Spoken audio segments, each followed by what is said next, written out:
Hello everyone, मैं वैभव आप सभी लोगों का स्वागत करता हूं बीपीएससी उत्कर्ष पे।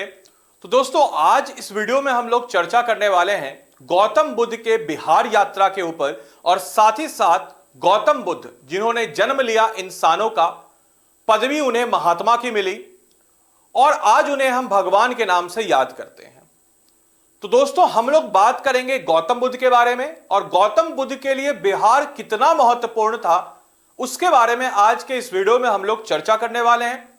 तो आप सारे के सारे श्रोतागणों से यह अनुरोध है कि आप सारे के सारे लोग इस वीडियो को अंत तक देखें, क्योंकि जब आप अंत तक देखेंगे धैर्यपूर्वक तो आप इस चीज को, इस एसेंस को समझ पाएंगे।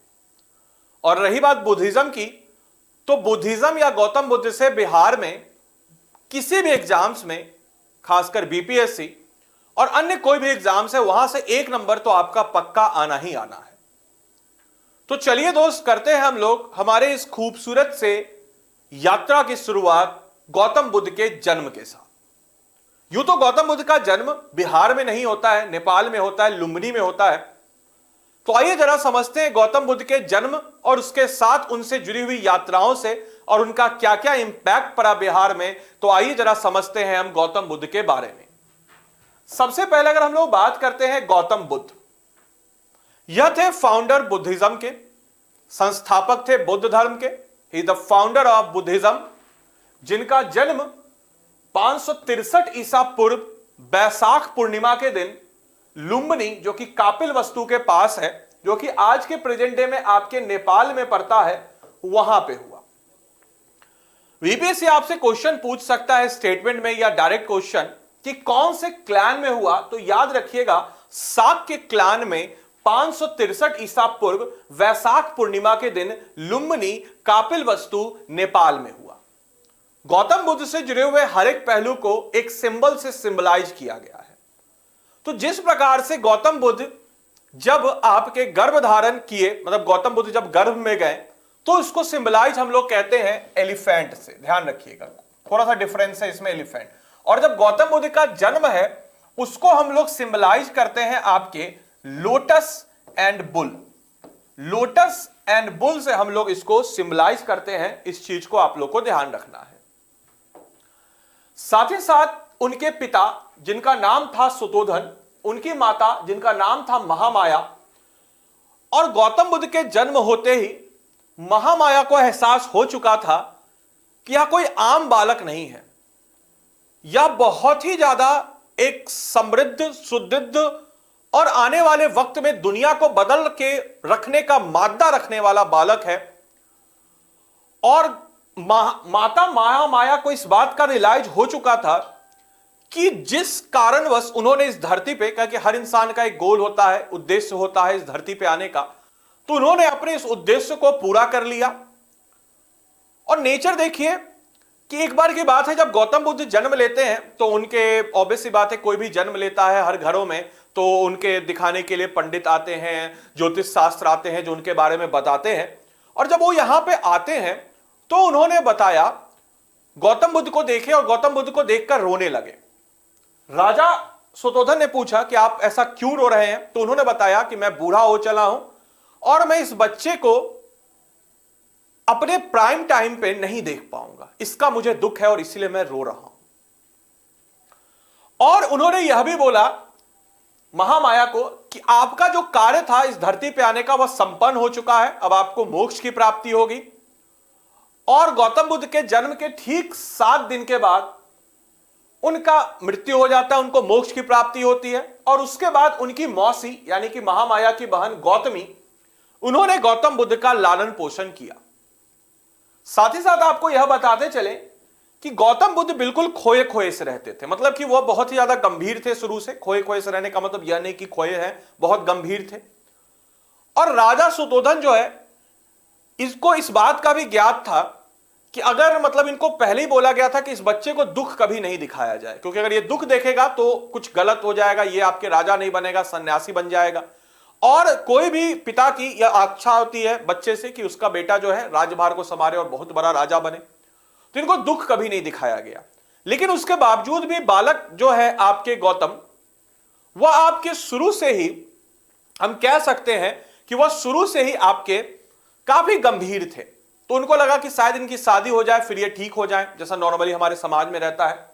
तो 16 वर्ष की आयु में उनकी शादी यशोधरा से कर दी गई और उनको एक बच्चा भी हुआ जिसका नाम था राहुला, याद रखिएगा। अब इसके बाद गौतम बुद्ध, एक बार की बात है, गौतम बुद्ध का बड़ा मन था कि भ्रमण किया जाए। गौतम बुद्ध का बड़ा मन था कि आसपास के क्षेत्रों में जाया जाए, इस क्षेत्र को जाना जाए, इस दुनिया को जाना जाए। वो बाहर निकलते हैं। राजा सुतोधन ने ढिढोरा पिटवाया कि भैया कोई भी दुखी व्यक्ति सामने नहीं दिखेगा। लेकिन इस यात्रा के दौरान उन्होंने कुछ ऐसा देखा जिसने उनके जीवन को हमेशा के लिए बदल दिया और उनका जीवन हमेशा के लिए बदला। और आने वाले वक्त में किसी को इस चीज का ज्ञात नहीं था कि इतने बड़े एक विचार के जनक माने जाएंगे गौतम बुद्ध। और उन्होंने 4 सीन देखे। सबसे पहले उन्होंने देखा एक बूढ़े आदमी को, उन्होंने देखा। इस बूढ़े आदमी को देखने के बाद वह एक बीमार आदमी को देखते हैं, फिर एक मृत शरीर को देखते हैं और फिर एक आपके तपस्वी को देखते हैं, आप देख सकते हैं। और इन 4 तस्वीरों ने गौतम बुद्ध को हमेशा के लिए बदल के रख दिया। और गौतम बुद्ध, यानी कि अभी बुद्ध नहीं, अभी गौतम है, बुद्ध अभी बनेंगे। कैसे बनेंगे उस जर्नी को हम जानते हैं। तो ये 4 तस्वीर ने गौतम को सोचने पे मजबूर कर दिया कि दुनिया जो है दुखों से भरा हुआ है और सारे दुखों की जड़ है कामना, इच्छा। और कैसे यह बालक आगे बढ़ेगा, तो आइए जरा समझते हैं। 16 वर्ष की आयु के बाद जब उनकी उम्र आपके 29 साल की हुई, तो अपने चैरियट, यानी कि अपने हम कह सकते हैं सारथी, जिसका नाम था आपके चन्ना, और अपने घोड़े जिसका नाम था आपके कंधक, इसके साथ उन्होंने घर को त्यागा। और इसको हम लोग कहते हैं महाभीष्मिंक्रमण, यानी कि त्याग। और 29 वर्ष की आयु में उन्होंने घर को त्यागा, अपने बालों को किया और एक सन्यासी जीवन, एक सत्य की खोज में, क्या आखिर सत्य है, क्यों इस दुनिया में दुखों का कारण है, दुनिया दुखों से भरा हुआ है, इसके पीछे के क्या कारण है, ऐसे तमाम तरह के प्रोस्पेक्टिव को जानने के लिए वो निकल पड़ते हैं। और इस निकलने के बाद वो आते हैं हमारे बिहार की धरती में, यानी कि वैशाली। वैशाली से गौतम बुद्ध का नाता बहुत पुराना है। वैशाली ये वही जगह है जहां पे गौतम बुद्ध ने ध्यान की तकनीक सीखी। इनके पहले गुरु, जिनका नाम था अलारा कलामा, इनके पहले गुरु थे, जहां से इन्होंने ध्यान की तकनीक सीखी। और ये वही वैशाली है जहां पे गौतम बुद्ध ने सबसे पहले एक तपस्वी की तरफ रखने का कदम और अपनी आखिरी जो प्रवचन है, आखिरी जो इनका आपके संग है, वो भी उन्होंने वैशाली में ही किया। तो वैशाली उनके दिल के साथ हमेशा जुड़ा हुआ है। अब इसके बाद वह यहां से भी सेटिस्फाइड नहीं हुए। इसके बाद वह चल पड़े और तपस्या करने लगे। और तपस्या करने के क्रम में 6 वर्ष की तपस्या के बाद, यानी कि 35 वर्ष की आयु में, जगह था बोध गया, आज का प्रेजेंट डे का आपका गया डिस्ट्रिक्ट। और इस बोध गया में नदी थी निरंजना, जिसको आज के डेट में हम लोग फाल्गु नदी भी कह देते हैं। और इसी निरंजना नदी के नीचे एक बोधि वृक्ष, जो पीपल का पेड़ है, इस पीपल के पेड़ के नीचे इनको ज्ञान की प्राप्ति हुई। और इसको हम लोग सिंबलाइज करते हैं बोधि ट्री से। जैसे इन्होंने जब घर को त्यागा, इसको सिंबलाइज हम लोग करते हैं घोड़े से, इसको हम लोग सिंबलाइज करते हैं घोड़े से। ये वैशाली, ये अगर हम लोग बात करते हैं, और जब उन्होंने आपके ज्ञान की प्राप्ति की, तो उसको हम लोग कहते हैं निर्वाण। और इसको हम लोग सिंबलाइज करते हैं बोधि ट्री से। और जब ज्ञान की प्राप्ति हो गई इन्होंने, तब ये चल पड़ते हैं आपके सारनाथ। और सारनाथ जो कि आज के प्रेजेंट डे उत्तर प्रदेश के वाराणसी के पास आपके पड़ता है, यहां इन्होंने अपना पहला प्रवचन दिया अपने 5 शिष्यों को, महानमा, कोदम्मा, बुद्धिया, वप्पा और अश्वजीत। और इसको हम लोग सिंबलाइज करते हैं चक्र से, व्हील से, और इसको हम लोग कहते हैं महाचक्र प्रवर्तनम। इसके बाद गौतम बुद्ध के जीवन में बहुत सारी चीजें आई। और गौतम बुद्ध अपने गौतम बुद्ध जब अपने आखिरी दौर में आए, तो जब वो वैशाली में अपना आखिरी प्रवचन दे रहे थे, उस आखिरी प्रवचनों को करके जब वो निकले, तो वैशाली की संपूर्ण जनता उनके रास्ते में दो कतारों में रोड के इस तरफ और रोड के उस तरफ राइट और लेफ्ट खड़ी हो गई, क्योंकि यह वही वैशाली संघ था जहां उन्होंने इस चीज का ऐलान किया था कि अब वो महापरिनिर्वाण यानी कि मोक्ष की प्राप्ति करने जा रहे हैं। और सबको पता था वैशाली की जनता को कि यह वो गौतम बुद्ध को आखिरी बार देख रहे हैं। और यह जो था बहुत ही इंपॉर्टेंट वाक्य था, क्योंकि गौतम बुद्ध को आखिरी बार देख रहे हैं। अब वहां की जनता ने उनसे कुछ भेंट मांगी और गौतम बुद्ध ने अपने हाथों में जो कटोरा जिससे वो भिक्षा मांगते थे, समझ सकते एक चीनी के, एक हमारे घर में एक आपके प्याला होता है चाय का प्याला, वो एक बार गिरता है टूट जाता है। और ये जो चीनी का बर्तन, चीनी की मिट्टी का बर्तन, वह समझिए कि अपने लगभग 50 साल से वो उसी का इस्तेमाल कर रहे थे। समझ रहे, लगभग 50 साल। तो लगभग आपके 50 साल से वो उसी, कितना ध्यान केंद्रित, कितना फोकस होंगे कि उसी प्याले से वह इतने साल से कर रहे थे। वो प्याला उन्होंने वैशाली की जनता को उपहार में दिया। आज भी वो प्याला आपको देखना हो तो आपको नजर आ जाएगा पटना म्यूजियम में, जो कि हमारे आर्कियोलॉजिकल एविडेंस, आर्कियोलॉजिकल खुदाई के दौरान हमें वैशाली से मिले। आज भी पटना म्यूजियम में नजर आएगा वो। और उसके बाद कुशीनगर, जो कि आज के प्रेजेंट डे उत्तर प्रदेश के देवरिया जिले में पड़ता है, उस कुशीनगर के पास उन्होंने अपने शरीर को त्यागा। लेकिन आखिरी जो मील उन्होंने खाया शुकरकंद, और जब उनको मील परोसा गया यानी कि आखिरी जो उनका भोजन था, उन्होंने उसको खाया और बोला कि यह खाना सिर्फ मैं खाऊंगा और यह खाना और कोई नहीं खाएगा। और उन्होंने खाया, बीमार हुए। बाद में हालांकि बहुत ही बड़े गौतम बुद्ध के भक्त, उन्होंने बोला अब उनको बहुत अफसोस हुआ कि उन्होंने यह शुकरकंद खाने से ही उनकी मृत्यु हुई। तो फिर गौतम बुद्ध ने बोला, उनको जवाब दिया कि तुमने नहीं किया, मुझे मोक्ष की, यहां मुझे हम कह सकते हैं कि महापरिनिर्वाण की प्राप्ति करनी थी, तुमने मेरी मदद की। और गौतम बुद्ध ने वहां पे स्टेटमेंट दिया कि मेरे जीवन में 2 बार के खाने यानी कि 2 बार का मेरा भोजन, वो हमेशा मेरे जीवन में लोग याद करेंगे। एक तो अभी जो तुमने मुझे दिया, जिसके खाने कारण मैं बीमार हुआ और मैं अब महापरिनिर्वाण की प्राप्ति की तरफ जा रहा हूं। और दूसरा जो मुझे मेरे बोध गया के दौरान मुझे एक बच्ची ने दिया दूध का प्याला, जो मैंने मिडिल पाथ अपनाया, यानी कि तपस्वी का जीवन भी नहीं, एक मिडिल पाथ, एक मध्यम मार्ग अपनाया। वह मध्यम मार्ग, मेरे 2 भोजन मेरे जीवन के सबसे बड़े भोजन थे। और फिर उसके बाद 80 वर्ष की आयु में कुशीनगर में इन्होंने अपने शरीर को त्यागा और एक जबरदस्त चिंगारी सी आई, कहा जाता है एक जबरदस्त चिंगारी, प्रकाश सा निकला उस दौर में।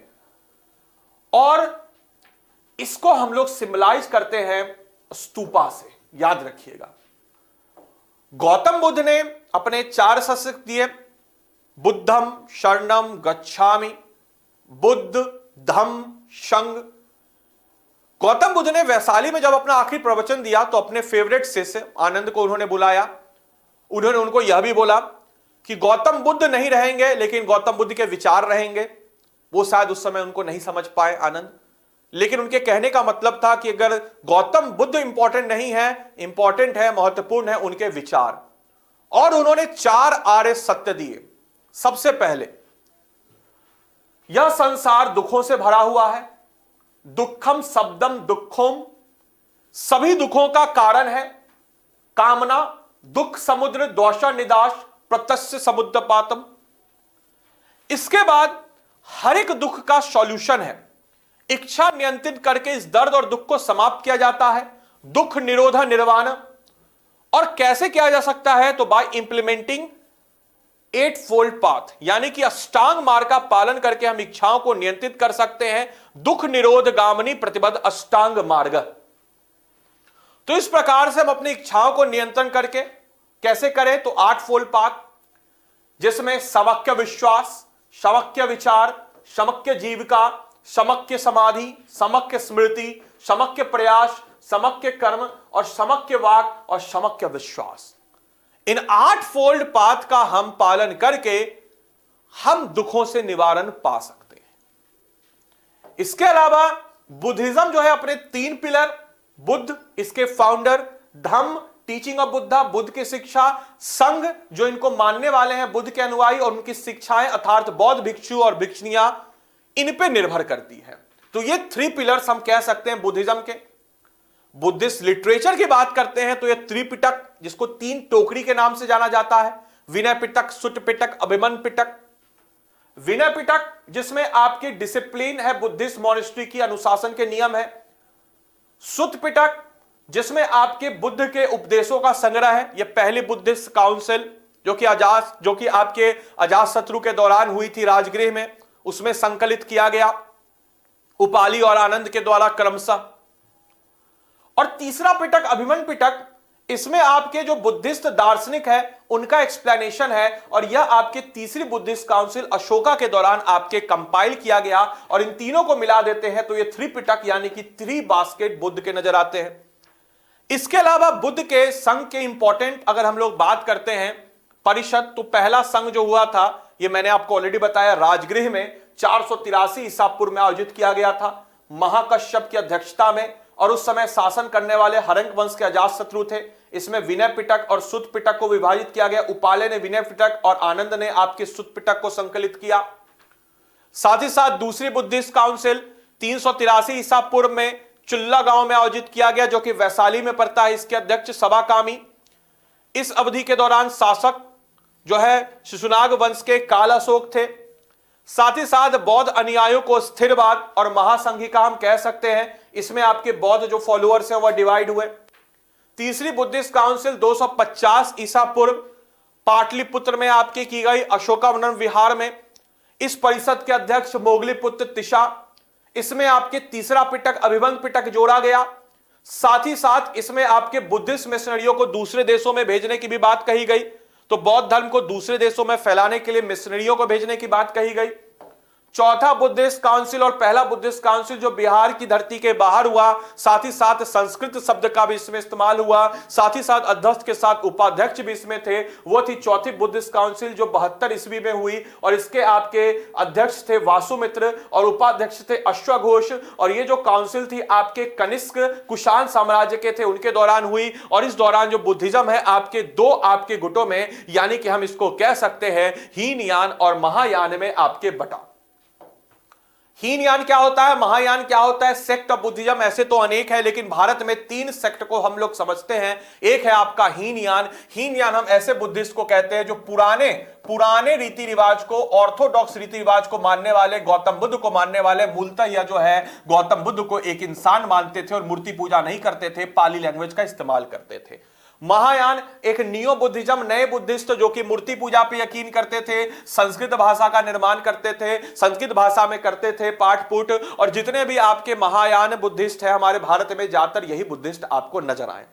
वहीं वज्रयान एक तीसरा सेक्ट आपके पनपा भारत, कहने का मतलब भारत में 3 इंपॉर्टेंट थे जो ऐसे सेक्ट थे जो बुद्धिज्म में आपके तंत्र मंत्र और जो आपके मेडिटेशन, योगा, इन सब चीजों पे आपके यकीन करते थे। तो ये वज्रयान सेक्ट आपको नजर आएगा, इसको आपको ध्यान में रखना है। साथ ही साथ कुछ बुद्धिस्ट यूनिवर्सिटी जो उस दौरान आपके ओपन हुई, अगर हम लोग बात करते हैं तो नालंदा में कुमारगुप्त के द्वारा, बडगांव बिहार में नालंदा विश्वविद्यालय जो कि बुद्धिस्ट फिलॉसफी के लिए जानी वाली थी। उदंतपुरी बिहार शरीफ में उदंतपुर विश्वविद्यालय गोपाला के द्वारा, विक्रमशिला धर्मपाल के द्वारा भागलपुर में, सोमपुरा नॉर्थ बंगाल धर्मपाल के द्वारा, जगदल आपके बंगाल में रामपाल के द्वारा, और बल्लभी गुजरात में आपके बट्रिका आपके मैट्रिक रूलर थे, इनके द्वारा आपके यह चीज आपके शुरू किया गया। इसके अलावा अगर हम बुद्ध के जीवन के कुछ महत्वपूर्ण घटनाओं के बारे में बात करते हैं, सबसे पहले उनका जन्म जिसको सिंबलाइज करते हैं लोटस एंड बुल में, जो कि लुम्बिनी और वैशाख पूर्णिमा के दिन आपके क्षत्रिय क्लैन में हुआ।